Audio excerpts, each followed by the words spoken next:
Venezuelan President Nicolas Maduro led a civic-military march in Caracas on Tuesday, November 25th, vowing to defend the country against any imperialist threat and calling for unity among civilians, politicians, and the armed forces. The event, attended by top government officials and military personnel, honored national symbols and reaffirmed Venezuela's resistance to external pressures, particularly from the United States.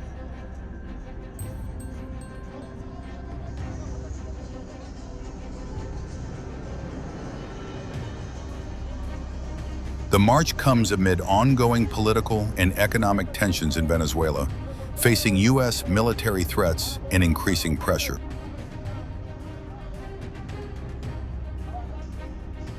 Maduro, holding the sword of liberator Simon Bolivar, addressed a crowd at the Fuerte Tiuna military academy. He stated, "The homeland demands our greatest effort and sacrifice. With Bolivar, I declare, if the homeland calls, we shall give our lives if necessary." Invincible, indestructible, and victorious throughout all eras. Maduro urged vigilance and sacrifice, invoking Bolivar's legacy and calling on the nation to defend every inch of this blessed land. There's no excuse for anyone. It is forbidden to fail at this decisive moment for the existence of the Republic. There is no excuse for anyone. Be it civilian, be it politician, be it military, be it police, let no one make excuses. Failure is not an option. The homeland demands our greatest effort and sacrifice. And with Bolivar, I come to say that if the homeland calls, the homeland will have our lives if necessary. Workers, working men and women, youth, students, to all our people, with responsibility and love, I say to you, if Bolivar was able to build 7 armies to see all of South America free and to guarantee the consolidation of independence in Central America and beyond, we must be capable of defending every inch of this blessed land from any threat or imperialist aggression, wherever it may come from and whenever it may come. I learned. During his televised program on Monday, November 24th, Venezuelan President Nicolas Maduro referred to his country as invincible. This statement came as the United States increased pressure on his government with new terrorism designations and deployed military forces in the Caribbean. Whatever they do, however they do it, wherever they do it, they will not be able to defeat Venezuela. We are invincible, Maduro told an applauding audience during his TV show. The remarks came on the same day the U.S. Treasury Department designated the Cartel de los Soles as a foreign terrorist organization for its alleged role in importing illegal drugs into the United States.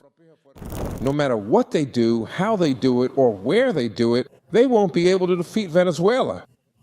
We are invincible, no matter what they do. They haven't been able to, and they will never be able to defeat our homeland. Never. Let them make a face, let them make another face, let them say this, let them say that. We are shielded to guarantee what we guarantee. Bolivar's dream, peace. Peace was my harbor, my greatest wish, my hope.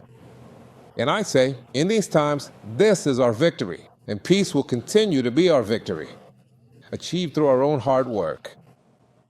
I can tell you who he trained. Go ahead, President. Whoever runs the red light. There are laws. Whoever runs the red light, whoever gets it, gets it.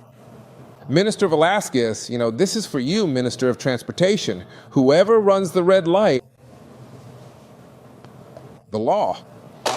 Let the law guarantee the light.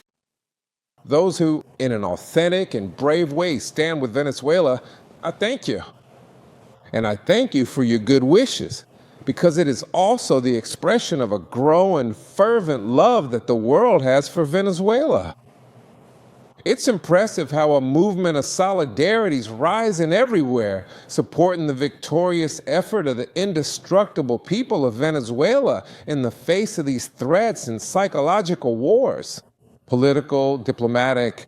The United States has formally designated Venezuela's Cartel de los Soles as a foreign terrorist organization, adding a new layer of terrorism-related sanctions to a network Washington accuses of facilitating large-scale drug trafficking into the country. The designation, published Monday in the Federal Register, is part of the Trump administration's broader effort to pressure the government of President Nicolas Maduro. Secretary of State Marco Rubio said the network is responsible for terrorist violence throughout the Western Hemisphere. Venezuela's government immediately rejected the announcement. Foreign Minister Iván Gil called the decision ridiculous, arguing that the Cartel de los Soles is a non-existent entity and accusing Washington of creating a pretext for intervention. Caracas maintains that U.S. allegations linking top military and political officials to drug trafficking are politically motivated. The U.S. designation does not by itself authorize military action, but it does impose additional criminal penalties on anyone who provides material support to the group and strengthens existing sanctions that already target Venezuelan officials. Update on Venezuela, Mr. President? On Venezuela, update? No update on Venezuela. The designation of that cartel associated with Maduro, does that mean that the U.S. government can target Maduro's assets or infrastructure inside Venezuela? It allows us to do that, but we haven't said we're going to do that. And we may be having some discussions with Maduro, and we'll see how that turns out. They would like to talk. Mr. President, on Venezuela, you said they want to talk. You said Venezuela wants to talk. What does that mean? Venezuela would like to talk. What does it mean? You tell me. I don't know. Do you want to talk to them? I talk to anybody. I talk to you, right? I talk to anybody. We'll see what happens. Is it time for Congress to move legislation that puts pressure on Russia, that puts pressure on Putin? Well, I hear they're doing that, and that's okay with me. They're passing legislation, or the Republicans are putting in legislation that very tough, it's sanctioning, etc., on any country doing business with Russia. They may add Iran to that, as you know. I suggested it. So any country that does business with Russia will be very severely sanctioned. I mean, we're stopping drug dealers and drugs from coming into our country.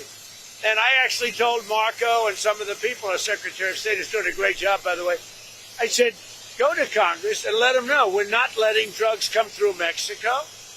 We're not letting them come through Venezuela. And let Congress know about it. We don't have to get their approval, but I think letting them know is good. The only thing I don't want them to do is leak information that's very important and confidential and may put our military at risk, or whoever is doing, CIA, military, etc. But I did say, I said, go and see Congress, see the representatives that we're supposed to be seeing, and be open about it. If they say, we don't want you to stop drugs from coming into the country, I don't think that would be good, yes. Are any other countries committed to helping the U.S. with Venezuela, or is all our action still? Yeah, we have great support because it's all about drugs. Well, in Venezuela's case, it's about drugs, and it's also about thousands, hundreds of thousands of people that they've released into our country. And some are gang members from Tren de Aragua. Some are many are drug dealers. Some are murderers. So in the case of Venezuela, it's the prison population. Their almost entire prison population was released into the United States. You know what that means? Their prison population was released into the United States. And we're getting it out. We're doing an amazing job. We have a strong border now. We have everything. Our country's doing so well.